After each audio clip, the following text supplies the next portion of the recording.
Hey guys, it's Michelle for MMA Alliance with Firas Zahabi, lead trainer for GSP, of course. And as you can tell, I got beads of sweat running down my face here. We're at TKMT in Toronto, and it's a Gatorade sponsored event here, right, Firas? Yeah, we're here. I'm here with Gatorade today, and we're working out.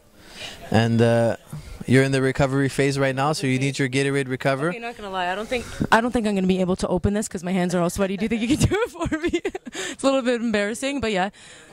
So 15 minutes after your workout, what I do with all my fighters, I make them have a recovery, and what it does is it gives them the potassium, carbohydrates, and protein that they need to recover for the next workout. Now, what do you always, say? What's, a day in the life of all of your fighters and all, trying to prepare them and through a workout? It's like a pyramid. I see it as a pyramid. First off, you have nutrition. Nutrition is the most important thing. If you have the proper nutrition, you have the energy. So that's why before their workouts, I use the prime. During the workouts, I use the perform to maintain their hydration. And most people think that if you don't have to hydrate during training, but look at every fight between rounds. What do fighters do? They get a drink. Yep. Right? It's very important to maintain hydration. If your hydration starts to diminish, your strength starts to diminish, your reaction time, and the performance in your practice. So, and then after that, we have the recovery, the phase you're in now, and that's for tomorrow's workout. Now, how important is going through these steps on the mental game as well? People maybe who've never experienced any type of martial art or fighting, maybe they're not aware that the mental game's probably 90% of it. You know what? Like George always says, if you feel good, you fight good. And if you don't eat well and you don't rest well, you're not going to feel good. The next day you're going to feel, tired and fatigued and sore, and you're not going to want to train. You feel good, you fight good. That's the truth. So, speaking of George, what's the one aspect that puts him over the top compared to every other fighter? I would have to say it's his work ethic. He really does everything he needs to do. He doesn't do the things he likes, doesn't do the stuff he's comfortable with. He really does whatever's most needed at hand. He takes care of his nutrition, takes care of his lifting, takes care of his wrestling, jiu-jitsu, and so on. So you mentioned rest. People have seen him work hard. What does he like to do on his downtime?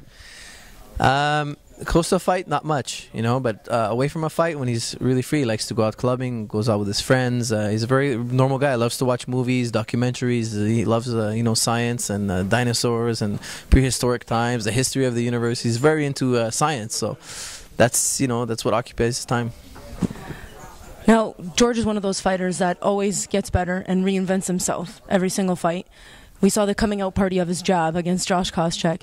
Now, with a guy like Jake Shields, what do you think he's going to be coming? Well, what do you know he's coming out with? I guess you can't spoil the surprise, but I'm sure he's got a couple of things on the go.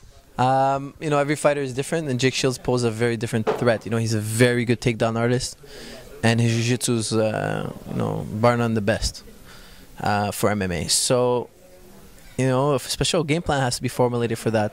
Is it just going to be stand-up? No way. George never fights in a one-dimensional phase. Even when he had the upper hand with Koscheck, he still took Koscheck down and keeps his opponents guessing. And I think it's a very wise choice on his part. Now, he likes to beat his opponents at what they're good at. Now, you said, obviously, Jake Shields poses a very big threat, one best jiu-jitsu game. I don't assume that he's going to try to beat him and try to submit him on Saturday night. You never know with George, Keep an eye out. He loves to push himself. He loves to test himself against the best of the best. So it might happen. You never know. Wow. Very, very, very, very interesting. Now, maybe we saw a lot of George's stand-up game when he first came into the UFC and when he was first fighting. And obviously he has that karate background. But now he's graduated into a wrestler and he can do so many things. Do you think he has changed as a fighter, and why do you think that change has come about so much? It was a question of evolving in the sport and surviving in the sport. If he had stayed where he was at, I don't think he would be champion today by any chance. So he just did what he needed to do. He had a goal and he just asked himself, what's the first thing that I need to do, and that's what he did. He didn't take any easy way to the top. He's already defended the title 5 times. 6 times will be on Saturday. Obviously, he's been the hometown favorite a few times in Montreal. What do you think is, going through his head? It's the biggest MMA event in history. 55,000 people obviously going for you. That's a lot of extra pressure. What's the way to best prepare yourself mentally going into a fight like that with so much on your shoulders? George is a trained veteran. This is his 10th world title fight.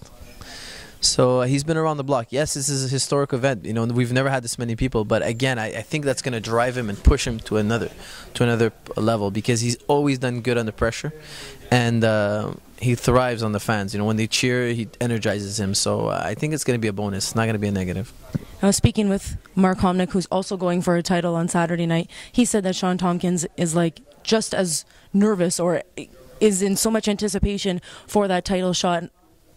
Are you the same way with George? Are you can't wait for him to get in there so he can defend the belt?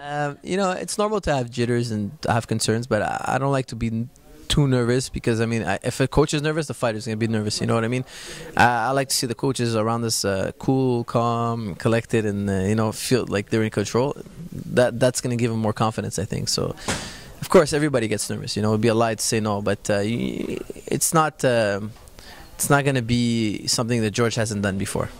I know. Is there one thing before he goes out there on Saturday night that maybe you always tell him to keep that confidence and to make sure, like, you know, he's under control and it's, you know what, it's just another fight, you've done this before? Is there maybe that one thing that reassures George that you could tell him? I just try to get him to focus away from the cameras and the fans and distractions on fight night, and just focus on Jake Shields and the game plan and what he's been trained to do. And I think if you do that, I mean, the fight takes care of itself. There's not much more else you can do after that. Firas, thank you so much for doing this, and any tips you can give me along the way have obviously been very meaningful so far, and thank you so much for all your input today. Keep up with the before, during, and after.